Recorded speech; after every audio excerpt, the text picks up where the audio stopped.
Hey guys, time to get in on the action for the biggest moments in basketball with Prize Picks, America's #1 fantasy sports app. Just select 2 or more players, pick more or less on their projections, place your entry, and win up to 100 times your money. Right now, Prize Picks will match your first deposit of up to $100. Just download the Prize Picks app and use the code GET100. That's code GET100 on Prize Picks for a first deposit match of up to $100. Prize Picks. Pick more. Pick less. It's that easy.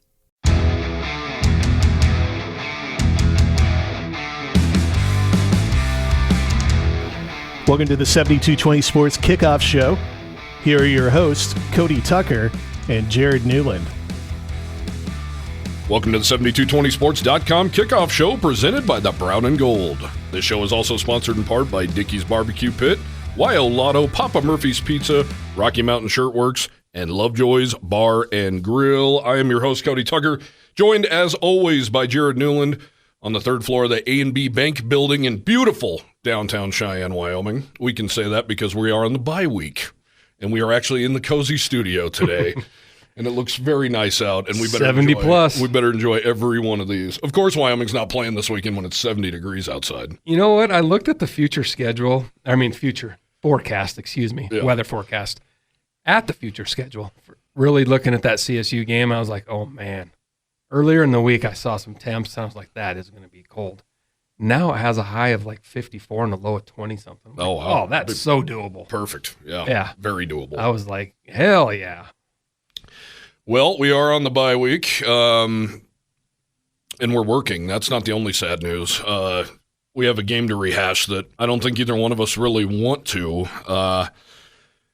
Wyoming loses at Air Force 34-27. It's the one that truly got away in so many ways. Cowboys jump out to an early 14-0 lead in that one. Couldn't have looked more impressive in going up 14-0 as well.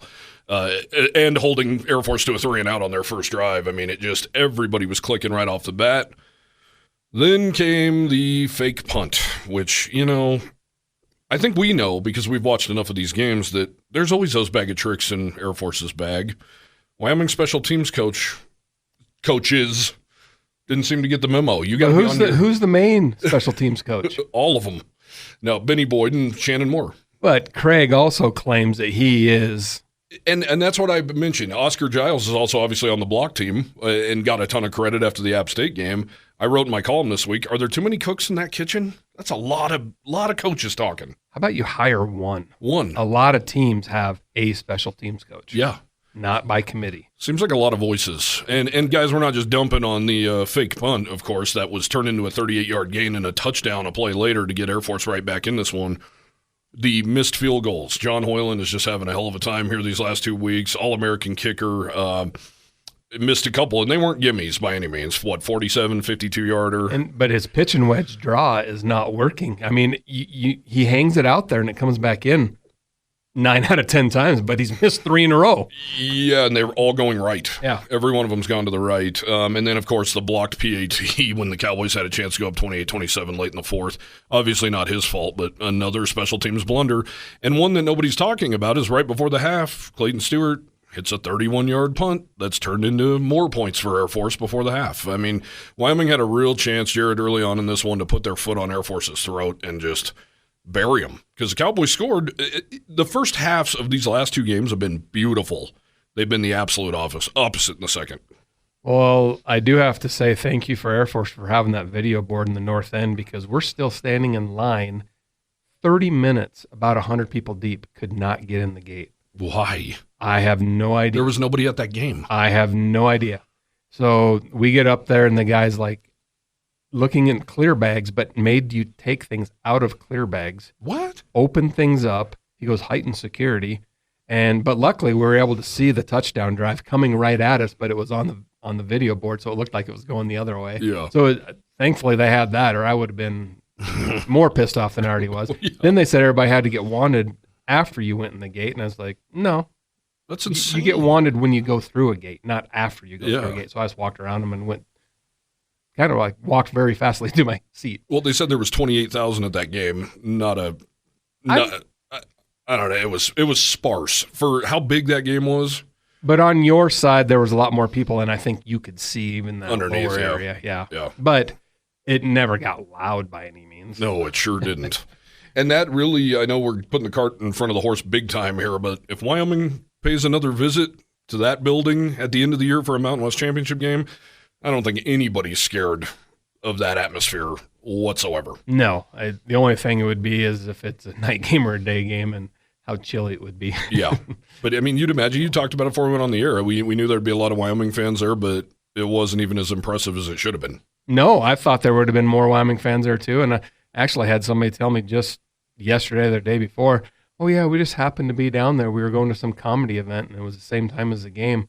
But we had tickets before the schedule was released. And I'm like, the schedule was released like in April. Forever ago. That's crazy. Oh, well. 2 people wasn't going to make a difference. Oh, it's still frustrating. Yeah, the crowd was not great. Not what it could have been, considering how huge that matchup was. And, you know, I've been to a million games in that stadium as a fan, and that video board always seems so big, and it always seems so loud and intimidating in that place, but it's not at all. And I wish I would have had one of those nerd watches on that counts your steps, because walking from that press box to the locker room, I'm good for the year. Back up is what's worse. Back up was a nightmare. So when I used to work the games, I would go up and down at least 2 or 3 times a game, and my calves were burning. Oh, I woke up and my thighs were burning, and I thought, what the hell did I do last night? We're not the, We don't CrossFit. Yeah, put it that way. We do not CrossFit. But, all right, let's get back to the game. So after the game, a little inside stuff for you guys. You go down in this tunnel after walking 1.5 miles just to get down there, and here's Air Force's players and coaches, and the players are really hooting and hollering. And Craig Bull stands there, and he watches the whole thing, and you can just see him steaming. Then he gets in the press conference, and you can tell it's 2-word answers, 1-word answers, and you can tell he's about to explode. Something clicked for old Craig, and he took a deep breath, and he went back to his normal self, and he gave some really nice answers and was really articulate. But he, make no mistake, he was pissed, and Peasley was pissed, and Gibbs was pissed, and this was a big, big game. And this bye week couldn't have come at a better time, not for the physical stuff necessarily, even though that's very important. Peasley got hurt in this one. Harrison Whaley wasn't available. Jack Walsh got hurt in this one. The defensive tackles got beat up. They needed this mentally, because this was such a punch in the gut that it had remnants of Boise State last year, where they had to turn around and go right to Fresno State after a gut punch like that. It wasn't quite as quick turnaround gut punch as Boise State was, but in a lot of ways it was. So I think with their 24-hour rule, this game, look at us.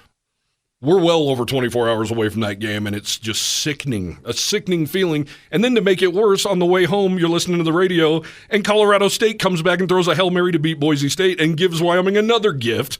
And could you imagine how good you'd be feeling if Wyoming beat Air Force? And the night before that, Stanford came back from 29 down to beat CU. Yes. And if Wyoming could have came back and scored on that, and maybe won in overtime, yeah, all 3 of those games would have happened in the state of Colorado within 100 miles of each other. Yep, that would have been beautiful, wouldn't it? Oh. But CSU gave Wyoming an absolute gift. And if you're, when we were driving home, it was me and Ryan Thorburn and Alex Taylor, and we were driving just going, man, could you imagine how good Wyoming would be feeling right now? It just would have been the perfect case scenario all the way around. And you and I you media, I'm more of a fan, and we're still pissed. Yeah. 6 days later.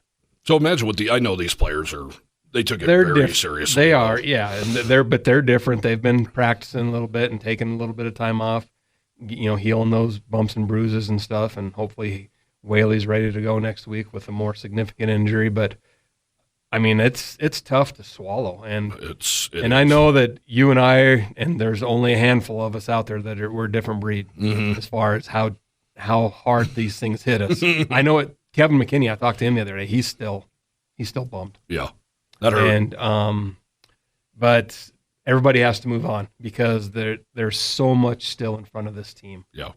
Do you walk out of that one though, Jared, saying Wyoming's the better team still?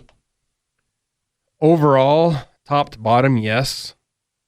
They do have to shore up some things on that defense, and I don't know what it is on that defense, and a lot of it's schemes, of course, that they're getting gashed here and there. But then other times, other plays against an Air Force, they stuff them. Now, they only had one tackle for a loss, which is huge against that team. You need to put them behind the chains. Unfortunately, that turned into the fake punt one snap later. You need to put them behind the chains, but it was still over 6.5 yards a rush. I get that, but a couple big ones really, added to that.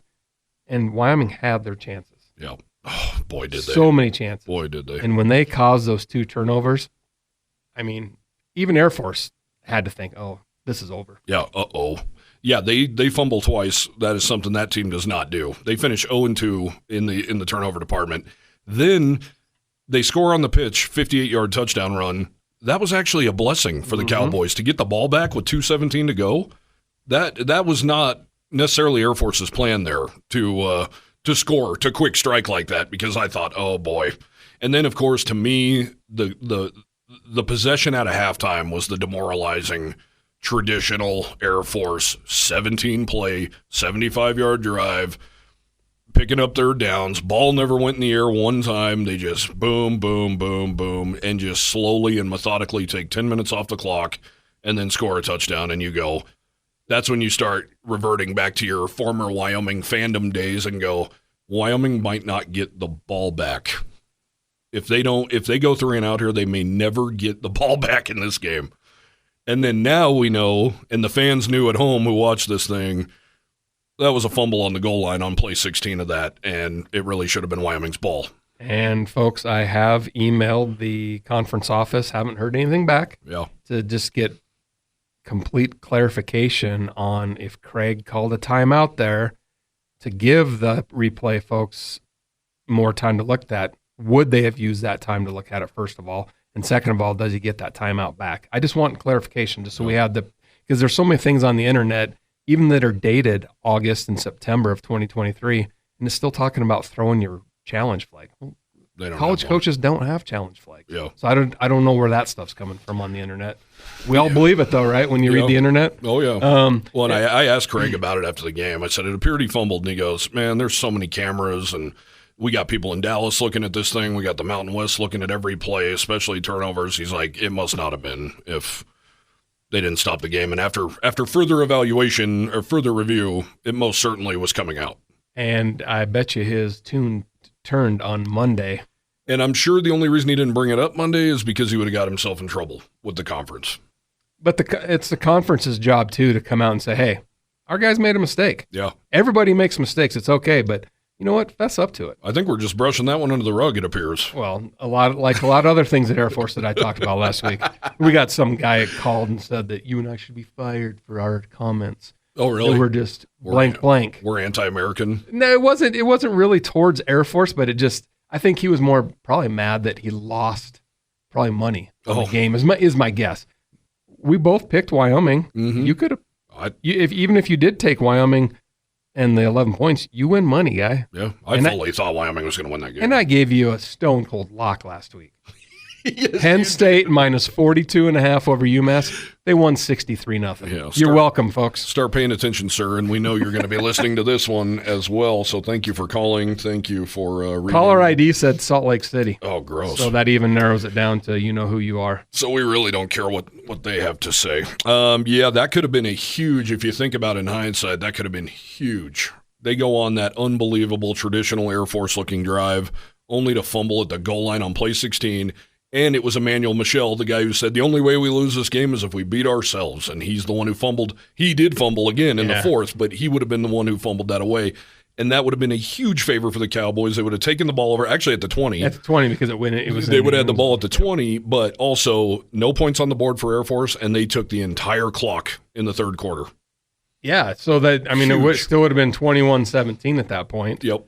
Wyoming has the ball with 4-ish to go in the third quarter. And then could you imagine if you go down and if Wyoming were to go down and score on that drive, even if it's a field goal? Yeah. Air Force is not a come-from-behind kind of team, and that would have been maybe too much to overcome, especially if they're going to be fumbling the ball. But then play calls would have been totally different in the fourth quarter for both teams, all that kind of stuff. Maybe those fumbles don't happen. Who knows? And we have to talk about that play calling. That's another thing I wrote in my column. I just think the miscues, the special teams miscues were too much to overcome, but the play calling at the end, it sucked. It was terrible. It was terrible play calling. I don't understand it at all.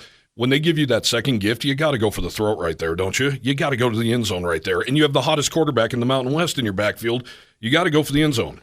Instead, run. And then on the last, when the Air Force gives you the gift of scoring so quick, they can't pick up a yard on third or fourth down in both throwing attempts. And the throw on fourth down was the most low percentage throw on planet Earth. It wasn't close. That is not a Wyoming play call. Tush push that son of a gun and get the yard. Or roll them out. You have two options, a slot receiver, a tight end, and your third option is to run. Bootleg was open all night long. The tight ends were running loose all night long. Yep. And you have Sam Scott in the back. He's 6'2", 230. He can't pick up a yard? Hats off to him. Yeah. Oh, he did a hell of a job. That 3rd down and 17 pickup he had when he caught the little dump pass, and he willed that thing. That was open all day long. Yes, it was. Oh. They did go back to it. Yeah, not on the money drive, unfortunately. So it was you're thinking, all right, Cowboys got the ball back, 2:17 to go, and just wah. Out they go, can't pick up a yard. You're just, God, the one that got away. The only downside is going into overtime with a team like Air Force, because after the first overtime, second overtime, you have to go start going for 2. Yeah. That changes a lot of things against a team like Air Force. And we can't forget. I mean, John Hoyland's done a lot of amazing things, but something's amiss right now. And I still got faith in him. I do too. Yeah. I do too. However, the bye week couldn't have come at a better time. The Cowboys just played essentially 4 ranked opponents in their first 7 games. But I'd imagine John Hoyland is not thrilled. He's probably the only one who's not thrilled there's a bye week, because I'd imagine he wants to get back out there immediately and get one. And once he gets one, he might roll and never miss again. I'm surprised that angry phone caller from our favorite state wasn't yelling at me about the last 2 weeks. I've said John Hoyland's going to walk it off, and John Hoyland has missed field goals in both. And I did have a fan write me on Twitter and say, will you please quit saying that he's going to walk it off, because he's not been good since. I did see a comment to one of your stories. Oh, we need to get rid of the punter. Yeah.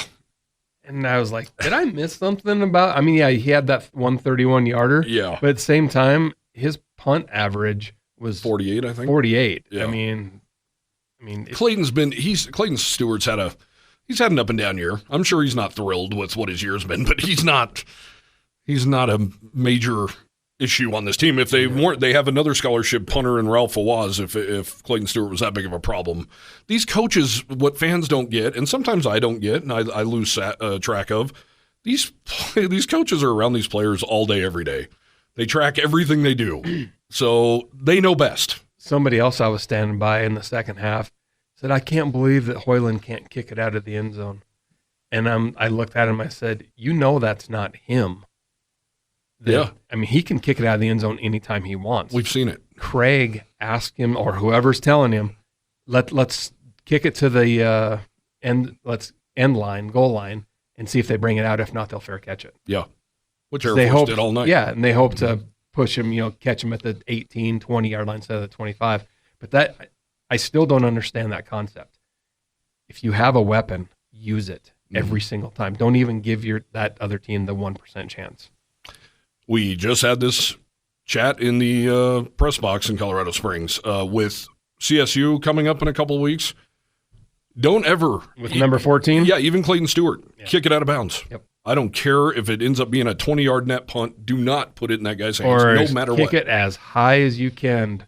Or run around in the back and do the rugby thing and let your guys get down there and get on him in a hurry. Because if you kick it high enough, he's going to have to call it fair. Exactly. But that guy is a stud, and he's their best weapon. Yep. So take him away. So Cowboys play, speaking of best weapons, no Harrison Whaley in this one. I think we both think Sam Scott did a really fine job. I thought Jamari Farrell even had some moments. Andrew Peasley was really good running the ball out of the backfield as usual. Harrison Whaley make a big difference in this game?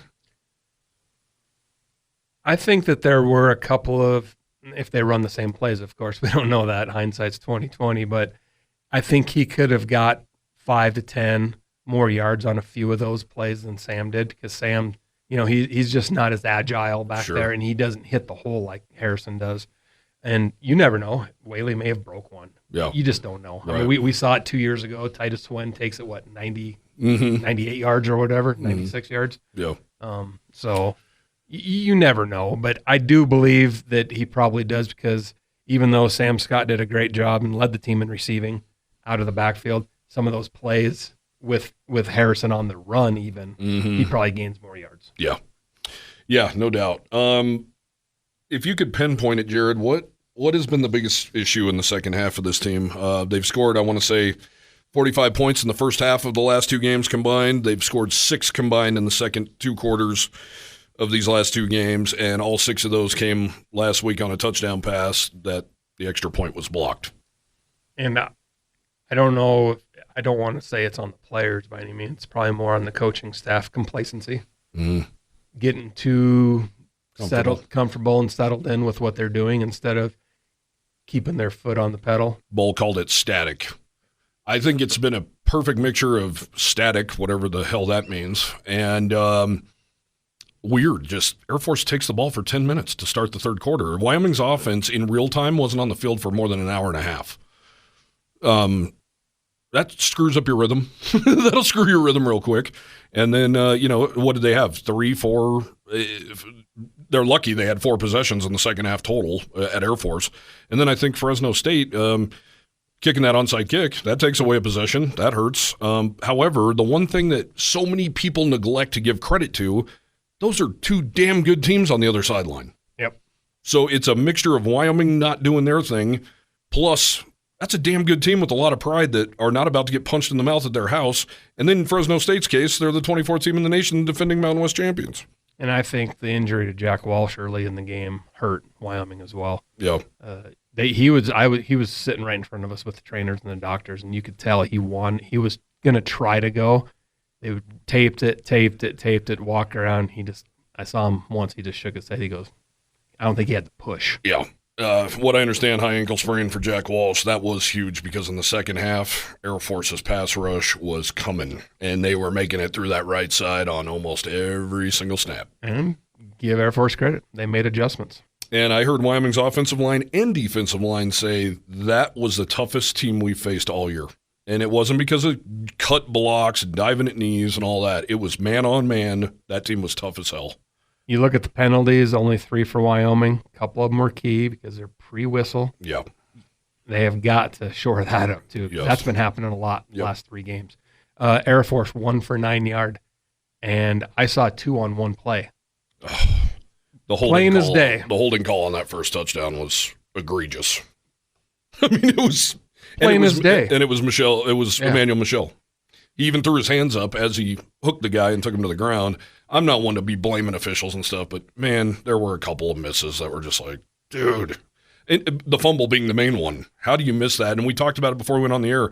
Cole Goodbow recovers that ball in the end zone. How do you not get up and emphatically put that ball in the ref's face? Run off the field with it. Yeah, and then go up to Craig and go, blow it. Blow the whistle. That was coming out. Cole DeMarzo did force that out.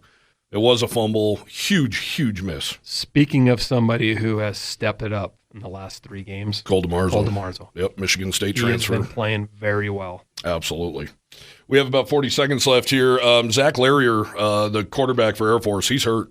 That's a 3rd straight week Wyoming has hurt a starting quarterback.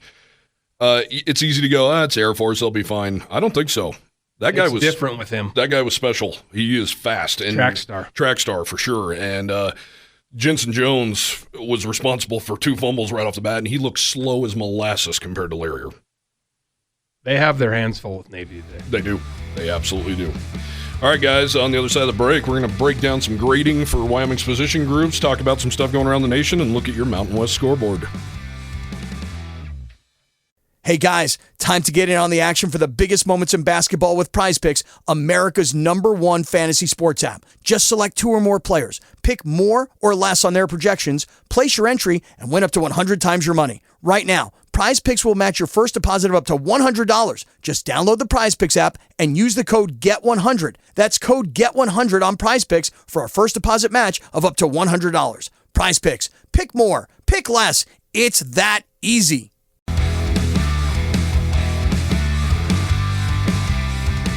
Welcome back to the 7220sports.com kickoff show, presented in part by Wild Lotto. When the Pokes win, you win too. Learn more at wildlotto.com. Jared and I in studio in Cheyenne. We're coming to you from the third floor of the A&B Bank Building, downtown, beautiful downtown Cheyenne.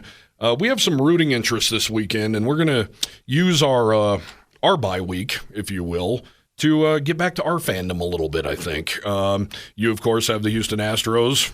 As much as it pains me, the defending World Series champion Houston Astros, they deserved it. And they certainly, in the last two games, have looked like they're playing tough. I'm with you. Of course, my fighting Philadelphia Phillies took one on the chin yesterday. Great pitching by the Diamondbacks. Looking forward to that one today as well. We both have games tonight. But on the college football landscape, for me, well, even for you as a fan who goes to all these games, we don't get to kick back and watch games very often. And I'm really looking forward to it. And I tell you what, you and I are both under the same agreement that I wouldn't cheer for CSU against anyone on planet Earth. People would often ask me growing up, CSU or BYU? Who would you go for when those two teams are playing? And my response is so politically incorrect. Salt Lake City guy's head would explode if he heard my answer. Mine is BYU because Ooh. Wyoming recruits against CSU every single day. No. Not just in sports, and I've said it, I'll keep saying it, because they are fighting for students every single day, the same ones. And a lot of times, a lot of the same football, basketball, whatever it may be, players. And Wyoming doesn't recruit against BYU that much. Yeah. So I could care less about them, and they're in the Big 12, blah, blah, blah. Well, I guess that's certainly a way to look at it. I guess my psychotic hatred kicks in, and I can't go for – I hate them both so much. I but can't. Since we as fans and media members don't have to go to Provo every other year every year for basketball and stuff like that, it just doesn't bother me as much anymore. And that's why I didn't go to the game last year, because I kind of vowed that I would never go there again. So the basketball team is playing there December 30th, and I can think of a few more fun places I would rather spend New Year's Eve than the New Year's holiday than Provo, Utah. Maybe a few more. I'd rather spend it in Evanston, to be honest with you. I'll make the decision easier for you. Your budget's going to be slashed the day before, and then we'll reinstate it the day after. Then you don't have to go. Thank you. All right. I like it. Watch it on TV. So long story short, if CSU were to pull off a win this weekend, Jared, it wouldn't be the worst thing in the world. Don't get me wrong. I'm not going to cry in my Coors if they lose. I'm not. I would not be bummed whatsoever, because I think there are plenty of other opportunities down the line for UNLV to take one on the chin. However, it's easy to think about, can you imagine CSU doing all of Wyoming's dirty work leading up to the border war this year? They take care of Boise State last week, take care of an unbeaten in Mountain West play UNLV team, and then for the first time in about 8,000 years, beat Air Force the following week, and then come into Laramie and take one. It would be it's like a Cinderella story right there. The only problem is do you want a red-hot CSU team that just won 3 straight coming into Laramie? I think you want to beat them on their best. Yeah. Because it hurts even more then. Yeah, that's true. But if CSU does get 2 more wins, that puts them at 5-3. I don't want to. Well, and honestly, if they win these next 3, and the next 3 would be Wyoming, right? So if they win 3 in a row, don't look now, but CSU'd be screwing around with possibly getting into this Mountain West championship talk. And if they beat Wyoming, talk about a feather in your cap. That's 3 straight wins for them. That'd be 4 straight wins for them. That would be. Yeah, I don't know. It's just funny. We were thinking about that on that ride home. Like, could you imagine CSU doing all of Wyoming's dirty work, only for Wyoming to beat them? UNLV is a much improved football team. Yes, they are. They win this. If they beat CSU, they're bowl eligible. Yeah. That is crazy. I know. To think about. Barry Odom's done a great job, and they're running all over teams. And that just goes to show you how bad of a head coach Marcus Arroyo was. Yeah, wow. And I thought they pulled the trigger on him way too quick. However, you got to keep in mind, these are a lot of his recruits, and it takes time. And what, they give him 3 years? But Barry brought in a lot of key transfers. Yes, he did. To finish it all up. But I think they gave Arroyo 3 years, including the COVID year. But that's his problem for having that stupid turnover slot machine on the sideline. Yeah. all that kind of BS. Yeah. It does not belong. Yep, I agree. Just like CSU wholeheartedly. has their turnover belt or whatever. Yeah. You know. I guess I haven't seen that one. Well, it was 2 years ago. They don't had get one. many turnovers, so I haven't seen that one. I want your take on this. Let's talk about some national stuff real quick. I'd love your take on what's going on with Jim Harbaugh. We talked a little bit about it off the air, but I covered Michigan State for 2 years. I was able to interview, I guess you could say, Jim Harbaugh once, and it was hardly an interview. The guy does not say a word, and he wouldn't even do a story with me about Tony Mandrich, a former Michigan State star who was the number 2 overall draft pick right after Troy Aikman, right before Barry Sanders back in the day. And on the front of Sports Illustrated, he was teammates with Tony with the Indianapolis Colts when he turned his life around and got his life back together and actually put together a really nice NFL career for himself. He wouldn't even do an interview with me to talk about good stuff about Tony Mandrich that had nothing to do with the MSU-Michigan rivalry, which is also going on today. But Harbaugh is in hot water once again. First, it was ordering some cheeseburgers, hanging out with some recruits during COVID-19 during a dead time when they weren't supposed to. He did sit out 4 games. He did. Before. Yep. But now there's allegations out there, and where there's smoke, there's usually fire, that he has advanced scouts going and hanging out at games, allegedly. Allegedly, I think it's one person. Right. And he's an analyst on the team. And he stands right next to the defensive coordinator and sends in signals during the games. Former Navy officer. The thing that's alarming is that he scrubbed his entire social media. So I'm sure somebody's got screenshots of everything somewhere. Yeah. Seems like they always do. But does it really matter because he's not getting a credential? Yeah, I'm Joe Smith with Michigan football. Can I get a credential for today's Michigan State-Ohio State game? Yeah. Oh, sure, Joe. Yeah, That's not happening. So if this actually went on, this individual or individuals are buying tickets, sitting in the stands, which in the Big Ten, they're mostly sold out. Yep. And you're going to try to tell me that somebody's sitting in the middle of all these fans with a computer, binoculars, and a notepad, writing down everything, or a camcorder? Yeah. I mean, it's I don't get it. Well, and with today's technology, do you really need that? I think we talked about it. It all depends on who wrote the checks to get this guy to where he was. Did the University of Michigan pay for this guy to go to that Ohio State-Michigan State game? Did they pay for that ticket, the drive, the burger, the nachos? That's where I think the money trail could get them in trouble because the optics are not good. What you're saying makes perfect sense. Does it really matter? But the optics do not look good. And Greg Schiano, I think, head coach at Rutgers, now you listen to his interview from that Michigan game, and it sounds like he might be one of the ones who blew the whistle. Well, and for the fans who don't know how the exchange of game film actually works, that used to be Monday morning, VHS tapes were put in a FedEx package, overnighted to wherever the opposing team was, should arrive on Tuesday, Wednesday at the latest, if it's Hawaii or something like that, and the same Wyoming or the other team would receive the game film from the previous week of that team. Now it's all on a digital system to where you're getting this stuff from every game. Yeah. And it's not the TV footage, but it's the game film footage from your own team that is. It's probably the all 22. That type stuff. So yeah, because you can go to YouTube after 5 minutes after a Wyoming game ends and literally watch the whole thing, if not the key plays. And so that's how it happens now. So there is no reason for someone to go, and you're not supposed to advance scout.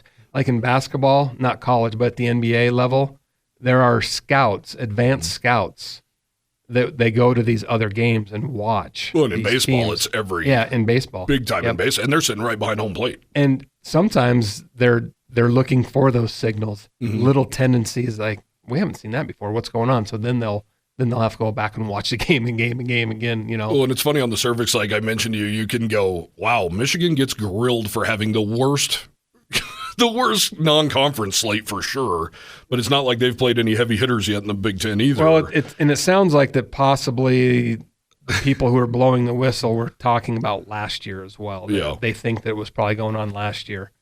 And So who knows what's going to come of this? When the NCAA gets involved, yeah, it's not always great, but then again, they work at such a snail's pace. Yeah. Are they really going to do anything this year? And what if Michigan goes on and wins a national championship, and then 5 years later they finally have the verdict? Well, we're going to strip that national championship. Yeah. And in today's age, I don't know if that's going to happen anymore because you're paying players. Yeah, exactly. And the NCAA has proven to be toothless. So, all right, that's your trip. Go Sparty. I know they don't have a shot in hell, but, man, I'd love to see Michigan State beat them even worse now. Hail to the victors. All right, let's do some grading. Kind of quick, not get crazy on it, but let's just go through the position groups real quick through the first part of Wyoming's slate, the first 7 games of the year, and let's start at the quarterback position. A for me, 100% A. Andrew Peasley has been really good this year. Since that absolute dud against App State, they had the players-only meeting, and ever since he's thrown for like 7 touchdowns, ran for a few more, hasn't turned the ball over once, and has thrown for like 700-plus yards against the best teams in the Mountain West Conference. I'm going to be a little more harsh. I'm going to say B+, because the one game you're going to have to throw Savoda in there, which I would probably give him a B+ during that Texas game. Yeah. The interception really hurt. Yeah. And he missed another one, but I can't get back past the App State game. If he knew that he couldn't make those throws, he has to tap himself out, and they have to put somebody else in. But as a competitor, isn't that when the coaches need to save a kid from themselves? Because you know damn well if he can wipe his own tail, he's going to go out and play. But when it was only 5 of whatever it was, you have to think, oh my gosh, I can't do this. Why didn't the coaches think that, though? I don't know. And now the coaches are freely admit that he wasn't ready to go. Can any of us read any coach's minds? Yeah. Oh, I mean, no. We try. Yeah. So I'm going to be a little more harsh, say B+. Running backs, I'm going to go with maybe a B-. Harrison Whaley, A+. But the other guys behind him just haven't shown that they can be the real. Sam Scott's had some flashes. Jamari Farrell, who was the starter out of camp, has not flashed very often. He had a decent game at Air Force, but, DQ James obviously gone, but he was running into brick walls left and right. I feel like Harrison Whaley's really special, but overall could be better. Yeah, I think Farrell is probably one of those guys, maybe like DQ possibly was, that he needs a little more time to get things going. He needs 4 or 5 plays in a row to really get into rhythm. And he came from the JUCO level. Yep. He hasn't been whacked like he's been. And the speed. And totally the speed. Different. Yeah. No so, doubt. And you got to throw in Driscoll. He got a touchdown pass. Yeah. So I'm gonna say just, you said B-? Yeah. I'm gonna say B. Yeah. Tight end play. They've been getting a ton of targets. They've been playing really well. There have been some drops. But overall, this has become the weapon it was finally supposed to be. I'd go with a B on this one because I think we haven't seen the end of these tight ends. I think they're going to make some huge plays down the stretch. I agree. The drops by Gillenborg really stand out, and there was another one on Saturday against Air Force. Now, he got whacked, but if he catches a ball like Welch does, and Welch just grabs that ball and smushes it. Yeah. And if he would have caught that ball like that, that would have been a first down Wyoming. No doubt. And then we saw a flash of who was the freshman that caught the Nick Miles. Yeah. He had an emphatic first down when he caught that. First catch in a Wyoming uniform. Yeah. Coming big time. Well, and, we don't think about it very much, and we should. They've been great in the blocking game. And Colin O'Brien, he deserves a huge feather for that. I just think about them parting the seas against Texas Tech on the first touchdown run by Sam Scott. That's Trayton Welch just putting a dude on skates and just pushing him completely out of the frame. Yep. So that's the element of this team that we should talk about because that's all we've seen basically for the last, 10 years. But now we're starting to see these guys. They are a legitimate threat downfield. Wide receivers, much improved. And finally, Craig Bowl and co. go out and pick up some dudes in the transfer portal. Ayer Asante has been really, really good. He has 1 year to prove it. He's a senior. So far, so good. He's been electric. Wyatt Whelan, what a revelation he's been. To come from a guy who didn't catch one ball his first 3 years on campus to now being the go-to guy. How about Ryan Marquez? He's a guy who came in as a quarterback, and he's played multiple positions, and he was a special teams dude. Now he's making plays in the passing game. So Gunnar Gentry even made a catch this year. Will Pellissier is getting back out there. He caught a ball this week. He's back healthy. I'm going to give that unit a B-. I think they could be better. I think Devin Body, we haven't seen what he can fully do yet. I think they could be a really scary bunch here down the stretch. I think they're really good. That catch by Asante in the corner of the end zone Special. was and got that foot down just in time. I still want to see him break loose on some go patterns though. Get him in space. There was one opportunity at Air Force, and I think he stopped. I'm going to watch it again. Because I think that's what Peasley was looking for, because you could tell that Asante turned around and looked at him and capped himself. Yeah. I think he was like, why did I stop? I had it. Well, and Asante had a big drop too, but he paid his quarterback back with a big touchdown catch. Same thing he did against New Mexico. So I'll say the same as you, B-. Offensive line, very unproven coming in, untested coming in a lot of areas. A lot of guys have had to fill in. Not so great last week. They are on the Joe Moore preseason award list for the best offensive line. The running game has not been as consistent maybe as we're used to, but I think that has a lot to do with more of Harrison Whaley being injured. I'm going to give that unit, just because they're so hard on themselves and they could be so much better, I'm going to give them a C+. I was going to say B- or C+ myself, because I know they can be that much better. Yeah. And a lot of it, for me, downgrading them are the pre-snap penalties. Yes. That has got to stop. Yep. There haven't been the holdings and all that. It's been the pre-snap stuff that's just infuriating. And you're just putting your team behind the 8 ball. Yep. And doing it at home so much. That's what's weird. And last week, let's be real, it wasn't loud. It wasn't scary. But what also wants to make me take it back up are the first drives of the last 2 games. Yes. Yeah. No, and sometimes, man, Caden Barnett punished a dude. He picked him up and put him on the ground last week against Air Force, sandwiched him. That was sweet. That was on the Peasley run that got him down inside the 1-yard line.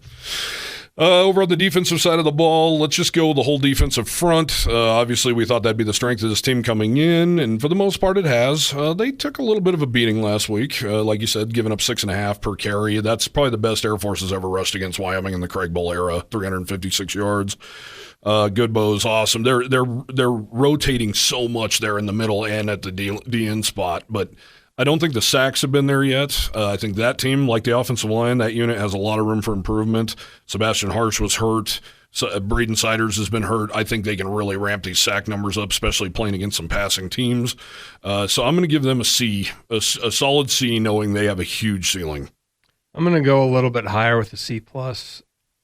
Just with the batted balls that they're getting and the QB pressures as well. Yeah. And they're still getting a lot of tackles for losses. Maybe they're not in the sack category, but they're still at key times. They're stopping the opposition behind that line of scrimmage, and that's been key all season long. Well, I know Taylon Green is sharing snaps at Boise State, but I also know last year he got out of 9 quarterback hurries and was not sacked one time or stopped behind the line one time, so that guy is really dynamic. Let's go to linebackers. Easton Gibbs, leading tackler, not surprised there, forcing more turnovers, something that he wanted to focus on during his final season. You already mentioned Cole DeMarzo and how well he's played. Shea Suinoa, his tackling has gotten tremendously better, although there were some rough moments against Air Force.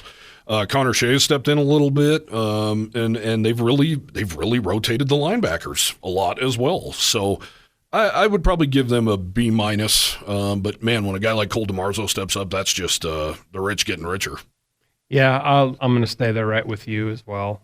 I really thought that there would have been more consistency out of the backers. Not to take anything away from the 2 starters by any means, because they're solid as hell. But I bet you if you talk to them, they would both say that they could do a lot better. Yeah. Safeties, Isaac White, Wyatt Eckler, they've both made plays. They've both made big plays. They're huge parts of the running game, of course. Really like them. They've been rotating them a lot too. We've seen Buck Coors, we've seen Andrew Johnson, seen different guys in there. Rook Brown, who plays corner or nickel safety, nickel corner. I know they played with a lot of 3 linebackers against Air Force, which is to be expected. But those guys are solid. I think they've played really well this year. They're hammering dudes over the middle. Rook Brown's got 4 turnovers already. I'm lumping him in with the safeties, of course. I think they've done a great job. I think they give them a B. Well, B+ for me because key interception against Texas Tech. Yep, key. Key interception against App State. Yep, no doubt. So no doubt. And breakup in the end zone against Texas. Yeah, absolutely.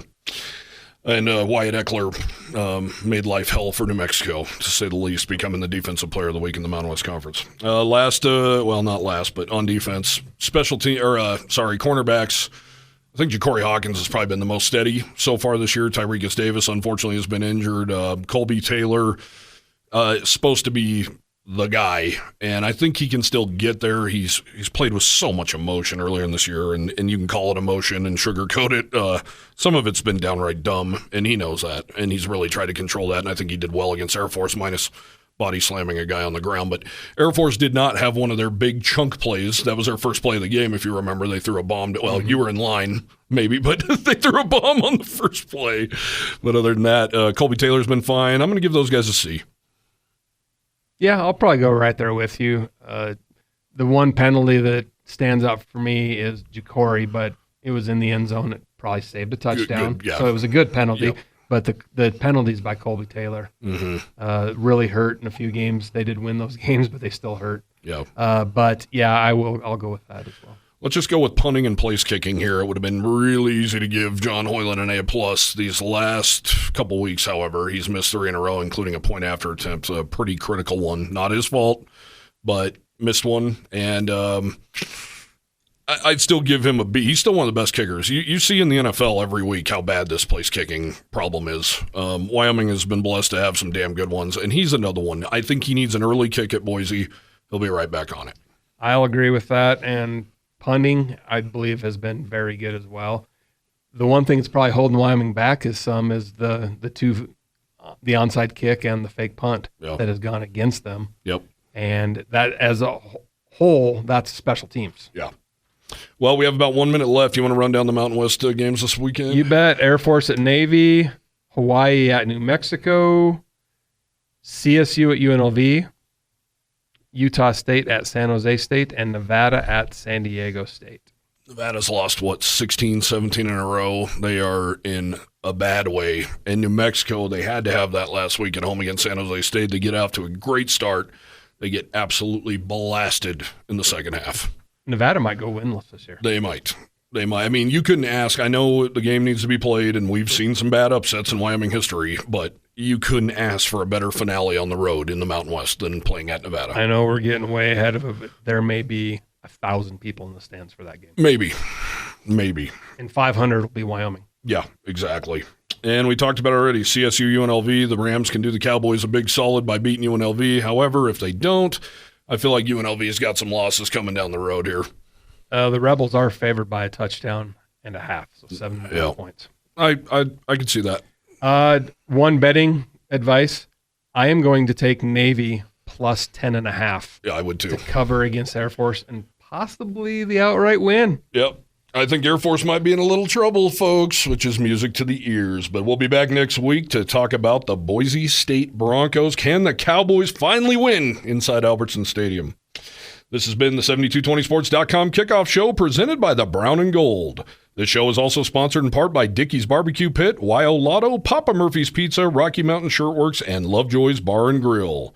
Thank you for joining us. For Jared Newland, I'm Cody Tucker. Stay tuned for Wyoming football next week on KOWB. Nice catch.